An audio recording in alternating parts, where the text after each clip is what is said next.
आणि सरकार या 4 दिवसाच्या मराठवाड्याच्या दौऱ्यातून अक्षरशः हादरलेलं आहे। उलट सुलट पॅकेज विषयी काही बोलत नाही, बाकीच्या विषयी जास्त बोलतायत। आणि म्हणून या 4 दिवसाच्या दौऱ्याच्या विषयी आपण एकाही ठिकाणी तसं पत्रकार परिषद एकही आपली झाली नाही। आणि म्हणून आज आपणही बरेच जण याच्यातले मुंबईहून मागच्या 4 दिवसापासून 5 दिवसापासून सोबत आहात। आपली भेट व्हावी, आपलाही संवाद व्हावा, शेतकऱ्यांशी संवाद चालूच आहे, आपल्याशी संवाद व्हावा या हेतून या पत्रकार परिषदेचं आयोजन केलेलं आहे। अधिकारी, पदाधिकारी, लोकप्रतिनिधी आणि उपस्थित सर्व भगिनी आणि बंधूंनो, आज खरोखर ही अतिशय आनंदाची गोष्ट आहे की सिरोंचामध्ये एक अतिशय सुसज्ज अशा प्रकारचं 350 बेडेड मल्टी स्पेशालिटी हॉस्पिटल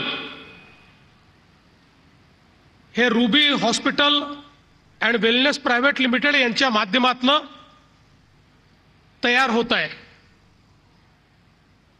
आपल्याला याची कल्पना असेल, आत्ताच डॉक्टर ग्रांट यांनी सादरीकरण केलं।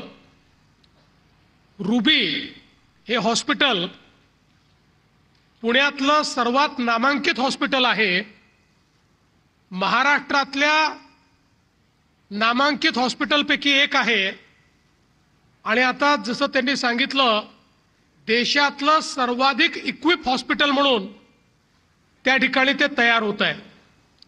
अशा प्रकारचा प्रदीर्घ अनुभव असलेलं हे हॉस्पिटल गडचिरोली जिल्ह्यामध्ये सिरोंचामध्ये या ठिकाणी येणं हे मला असं वाटतं अत्यंत महत्त्वाची अशा प्रकारची घटना आहे। हे हॉस्पिटल आल्यामुळे नागपूर, पुणे किंवा मुंबईमध्ये जी मल्टी स्पेशालिटी आपल्याला उपलब्ध आहे, ज्याकरता आपल्याला कधी वेगळ्या राज्यात जावं लागतं, अशा प्रकारची सगळी मल्टी स्पेशालिटी याच ठिकाणी आपल्याला उपलब्ध असणार आहे। हे सरकार